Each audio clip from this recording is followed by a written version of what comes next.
বলছি 4টের সময় যদি 77, 70, 72% ভোট পড়ে একটা রাজ্যে, যেটা সর্বকালীন রেকর্ড, 6টার পরে নির্বাচনটা এন্ড ডিক্লেয়ার হলে তুমি মিলিয়ে নেবে 90% প্লাস ভোটটা হবে।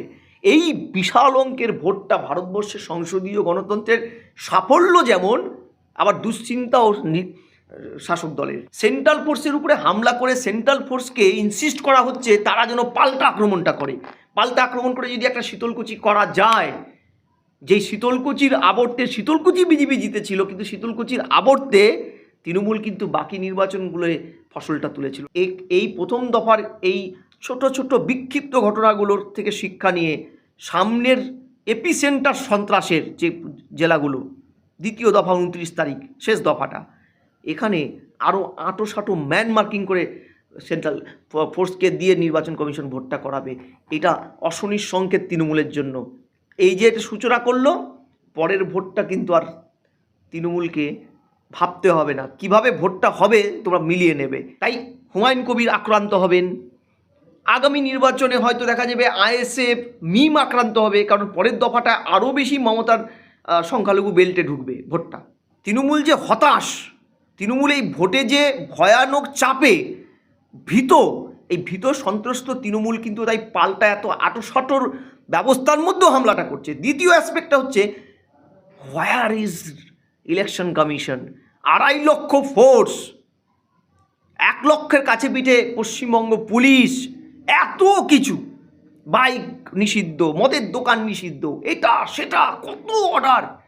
তারপরে আমরা দেখলাম প্রার্থী আক্রান্ত কুমারগঞ্জে, বিজেপি প্রার্থী। ঠান্ডা কুলকুল, অনুব্রত আবার করছে ভুল, কারণ তিহারের হাওয়াটাও ভুলে গেছে। ওখানেও তো ঠান্ডা কুলকুলই ছিল ওর হাওয়া, তাই না? ঠান্ডা কুলকুল হাওয়া শুধু বীরভূমেই বয় না, তিহার জেলেও বয়। মামলাটা এখনও কিন্তু পেন্ডিং। বাম ভোট, হুমায়ুন কবির, যে ভোটগুলো এই মুহূর্তে সংখ্যালঘু বেল্ট মালদা, মুর্শিদাবাদে, দিনাজপুরে মমতাকে দারুণ চাপে রেখেছে। কারণ মমতার পলিটিক্যাল হিস্ট্রিতে, কেরিয়ারে এই প্রথম সংখ্যালঘু মুসলিম ভোটের ভাগাভাগিতে তাকে লড়তে হচ্ছে। একটা ম্যাটার অফ জোক। তাই হুমায়ুন কবির আক্রান্ত হবেন।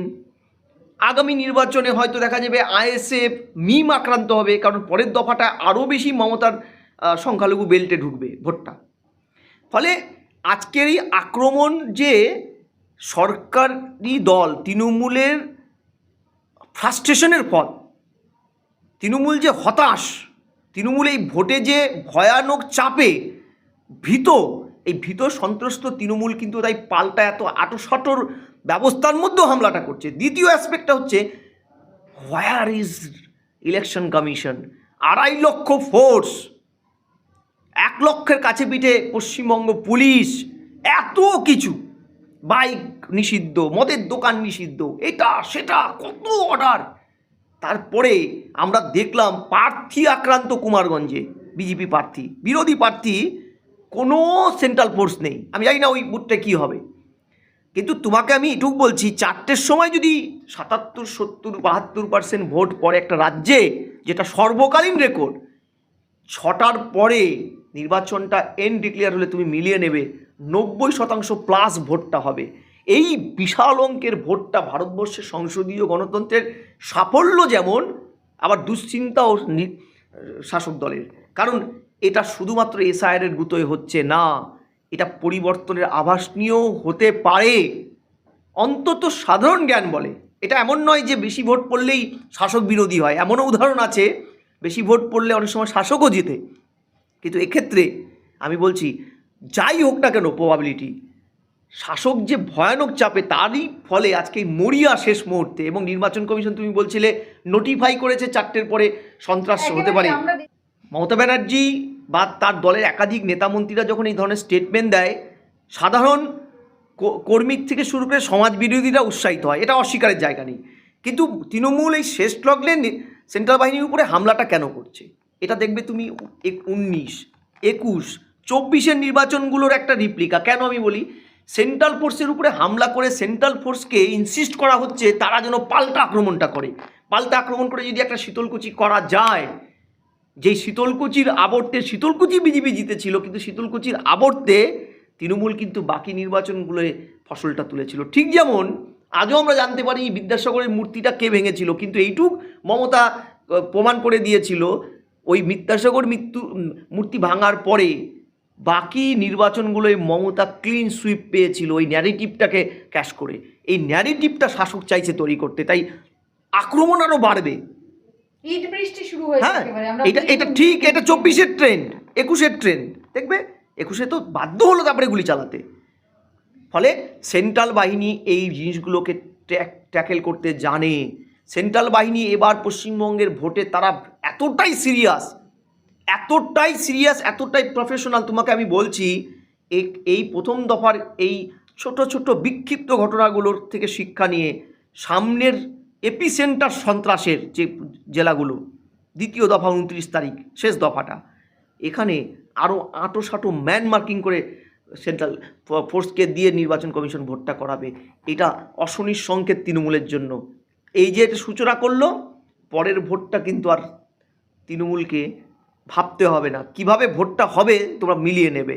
অর্থাৎ এই কৌশলের ট্র্যাপে কিন্তু এবার কেন্দ্রীয় বাহিনী নির্বাচন কমিশন ট্র্যাপে পা দেবে না। কারণ এখানেই যদি কিছু একটা এই কেন্দ্রীয় বাহিনী করে ফেলে, তার সশস্ত্র বাহিনী কিছু একটা করতেই পারে, তাকে তো প্রাণে বাঁচতে হবে, তাহলে ওটাকে ক্যাশ করবে পরবর্তী ভোটগুলোতে। এই দেখো সেন্ট্রাল বাহিনীকে দিয়ে কেন্দ্রের বিজেপি সরকার যে নির্বাচন কমিশনের মাধ্যমে গরিব গুর্ব মানুষকে গুলি করে মারছে, সংখ্যালঘু মানুষকে গুলি করে মারছে, আদিবাসীদের মারছে।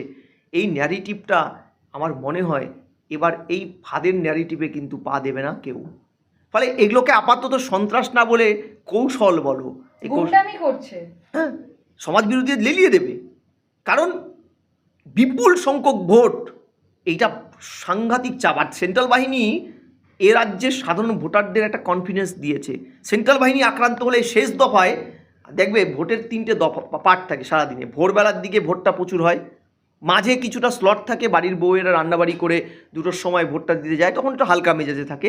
শেষ বেলাতে বাইরের থেকে কাজ করে ফিরে সাধারণ মানুষ আবার বুথমুখ হয়, তখন আবার চাপটা বাড়ে। এই শেষ হাফে বুথমুখ ভোটারদের, সাধারণ ভোটারদের আটকানোরও এটা একটা কৌশল শাসকের, যে একটা যদি বোম ফেলে দেওয়া হলো, পেটও দিল, 2টো সেন্ট্রাল বাহিনীকে মাথা পাঠিয়ে দেওয়া হলো, এজেন্টদের মারধর করলে ওই এলাকায় ভোট সন্ত্রাসের পরিণাম হিসেবে একঝাঁক মানুষ সেখানে ভোট দিতে যাবে না। স্যার, এই ঘটনাটা ঘটেছে বীরভূমে, যেখানে অনুব্রত মণ্ডল ভোট দিয়ে বেরিয়ে বলেছে কুলকুল একদম সেই পরিবেশে অনুকূল ঘটনা, ঠান্ডা কুলকুল। অনুব্রত আবার করছে ভুল, কারণ তিহারের হাওয়াটাও ভুলে গেছে। ওখানেও তো ঠান্ডা কুলকুলই ছিল ওর হাওয়া, তাই না? ওই তিহারের হাওয়াটা ভুলে গেছে তো, কারণ ওর তো আবার মাথায় একটু অক্সিজেন কম পৌঁছয়, ও নিজেই বলেছিল, ঠিক আছে? মমতা ব্যানার্জি বলেছিল তার ভাই অনুব্রতকে নিয়ে, যে ওর মাথায় একটু অক্সিজেন কম পৌঁছয়, মানে একটু কম বোঝে। ফলে ভুলে গেছে যে ঠান্ডা কুলকুল হাওয়া শুধু বীরভূমেই বয় না, তিহার জেলেও বয়। মামলাটা এখনও কিন্তু পেন্ডিং। ওয়েট অ্যান্ড সি কোন দিকে ঠান্ডা হাওয়া বয়, ঠিক আছে? সন্ত্রাসের বীরভূম, সন্ত্রস্ত বীরভূম 1-2টো নজির দেখিয়ে ভোটে আর মানুষকে কিন্তু বুথ বিমুখ করতে পারবে না। কিন্তু সেই জায়গায় সম্ভাব্য যেটা হতে পারে, প্রবাবিলিটি যেটা হতে পারে, আমি যেটা প্রথমেই শুরুটা করেছিলাম, বিপুল সংখ্যক ভোটের একটা বড় ধরনের কারণ হচ্ছে এসআইআরের গুঁতো। সবাই এসআইআরে যাদের নাম আছে তারা ভোট দিতে গিয়েছে, কারণ একটা ধারণা মানুষের মধ্যে ঢুকেছে। ধারণাটা অমূলক আমি বলবো না, যে এসআইআরে নাম যখন উঠেছে, বাবা এবার ভোটটা দেই, না হলে ভোট না দিলে যদি আমার ভোটটা কেটে যায়, এটা। কিন্তু এর আরেকটা ট্রেন্ডও আছে, এই বিপুল সংখ্যক ভোট বেরিয়ে আসে ঘর থেকে তখনই সন্ত্রাসকে উপেক্ষা করে, রক্তচক্ষুকে উপেক্ষা করে, যখন শাসকের পাকিস্তান বিরোধী মানসিকতাটাকে ভোট ব্যালট বাক্সে প্রতিফলনের একটা অদম্য চাহিদা গ্রহ করে। এটা এমন নয়, পলিটিক্যাল হিস্ট্রিতে এমনও উদাহরণ আছে, প্রচুর ভোট পার্সেন্টেজ বেড়েছে, শাসক বিপুল ভোটে জিতেছে, প্রতিষ্ঠান বিরোধী হাওয়া কাজ করেনি। আমি এটা বলে নিয়ে বললাম, নাহলে দর্শকদের মধ্যে এটা একটা ভ্রান্ত ধারণা হবে যে এ তো অধ্যাপক নয়, টিয়ে পাখি দিয়ে ভবিষ্যৎ বক্তা। হ্যাঁ, আমি ভবিষ্যৎ বক্তা নই, কতগুলো অঙ্ক এবং লাস্ট কয়েকটা নির্বাচনে একাধিক সার্ভের সাথে যুক্ত থাকার সূত্রে আমি এটুকু বলতে পারি, সম্ভাব্য 90% যে ভোটটা হতে চলেছে, 90+ যে ভোট এই 152টা সিটে পড়তে চলেছে, যেই 152টা সিটের মধ্যে কিন্তু তৃণমূল 21 সালে 92টা সিটে এগিয়ে ছিল, বিজেপি ছিল 59টা সিটে, এবং 24-এ বিধানসভারই হিসাবে তৃণমূলের ম্যাসিভ ফল করেছিল, ম্যাসিভ ভোট কমে 77টাতে দাঁড়িয়ে পড়েছিল। হ্যাঁ, বিজেপিরও ভোট কমেছিল, সংখ্যা কমেছিল সামান্য, 6টা সিট কমেছিল, 59টার থেকে কমে 53টা হয়েছিল। কিন্তু মাঝখানে 12টা সিট, তার মধ্যে 11টা কংগ্রেস, একটা বাম সিট কিন্তু ভোটে এগিয়েছিল বিধানসভায় মালদা মুর্শিদাবাদের সংখ্যালঘু মুসলিম বেল্টে। অর্থাৎ সংখ্যালঘু মুসলিম বেল্টের এই ভোট ভাঙনটা মমতা ব্যানার্জির ক্ষেত্রে একটা ক্রাইসিস তৈরি করতে পারে এই ভোটেও।